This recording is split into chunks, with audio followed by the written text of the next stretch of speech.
Hi tears, good evening. இன்னைக்கு பச்சை மொச்சை பயிர் குழம்பு எப்படி வைக்கிறதுன்னு பார்க்கலாம்.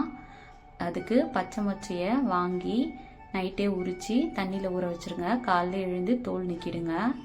அது நீக்கி எடுத்து வச்சுட்டு சின்ன வெங்காயம் கொஞ்சம், தக்காளி, கருவேப்பிலை, இஞ்சி, பூண்டு, அதுக்கப்புறம் தேங்காய் 2 கீத்து, கொஞ்சம் பருப்பு ஐட்டமெல்லாம் எடுத்து வச்சுருக்கேன். அது அப்புறம் என்னன்னு நான் சொல்கிறேன். ஒரு வாணலில் எண்ணெய் விட்டுட்டு அதில் கடுகு, சின்ன வெங்காயம், கருவேப்பிலை போட்டு வதக்கி விட்டுக்கோங்க. நல்லா வதங்கினதுக்கப்புறம் இஞ்சி பூண்டை நல்லா தட்டி நான் இதில் ஆட் பண்ணுறேன். ஆட் பண்ணி அதையும் வதக்கிக்கோங்க. இஞ்சி பூண்டோட பச்சை வாசனை போகிற வரைக்கும் வதக்கிட்டு அதுக்கப்புறம் தக்காளியை ஆட் பண்ணிக்கோங்க. நான் ஒரு பெரிய தக்காளி போட்டிருக்கேன். சின்னதாக இருந்தால் 2 போட்டுக்கோங்க. அதே மாதிரி இது நான் ஒரு 3 பேர்த்துக்கு அளவு தான் நான் செஞ்சுருக்கேன்.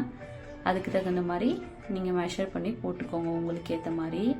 தக்காளியை வதங்கினதும் அதில் கட் பண்ணி வச்ச கத்திரிக்காய், உருளைக்கிழங்கு, அப்புறம் உரித்து வச்ச இந்த மொச்சப்பயிறு இதையும் போட்டுக்கோங்க. இப்போ சீசன் தானே, வாங்கி நீங்கள் இதை ட்ரை பண்ணுங்கள், சூப்பராக இருக்கும். இது எல்லாத்துக்குமே சாப்பிட்லாம். சாப்பாடு, இட்லி, தோசை, சப்பாத்தி, ஸ்பெஷலாக களி இருக்குது பார்த்தீங்களா, கேழ்வரகு களி, அதுக்கு சூப்பராகவே இருக்கும். இதெல்லாம் வதக்கிட்டு கொஞ்சம் உப்பு போட்டு வதக்கிக்கோங்க.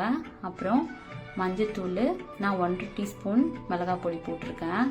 போதும், காரம் கம்மியாக தான் நாங்கள் சாப்பிடுவோம். அதனால் உங்கள் காரத்துக்கு ஏற்ற மாதிரி நீங்கள் மிளகாத்தூள் ஆட் பண்ணிக்கோங்க.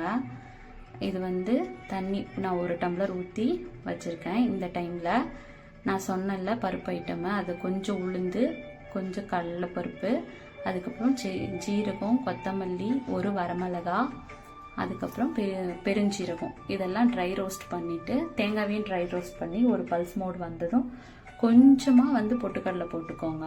போட்டால் கொஞ்சம் திக்னஸ் கிடைக்கும். அதிகமாக போட்டிங்கன்னா வழுவழுப்பாயிடும். அதனால் கொஞ்சமாக ஆட் பண்ணிக்கோங்க. அது உங்களோட விருப்பம், போடுறதும் போடாதும். அதை அரைச்சி வச்சுட்டு அதுக்கப்புறம் அதுக்குள்ளே இங்கே குழம்பு ரெடி ஆகிடுச்சு, காய் வெந்துடுச்சு.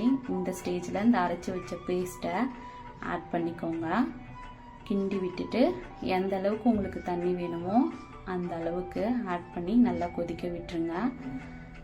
கொதிக்க வச்சுட்டு அதுக்கப்புறம் கடைசியாக உப்பு பார்த்துக்கோங்க. எனக்கு கரெக்டாக இருக்குது. உங்களுக்கு தேவைப்பட்டால் போட்டுக்கோங்க. கம்மியாகவே போட்டுக்கோங்க, ஏன்னா இட்லிக்கெல்லாம் யூஸ் ஆகும்போது நல்லாயிருக்கும் கம்மியாக போட்டால். அதுக்கப்புறம் சுட சுட சாதத்தோட குழம்பு ஊற்றி 1 முட்டை, அப்பளம் பொரித்து வச்சு ரசத்தோட இன்னைய லஞ்சை நாங்கள் கம்ப்ளீட் பண்ணிட்டோம்.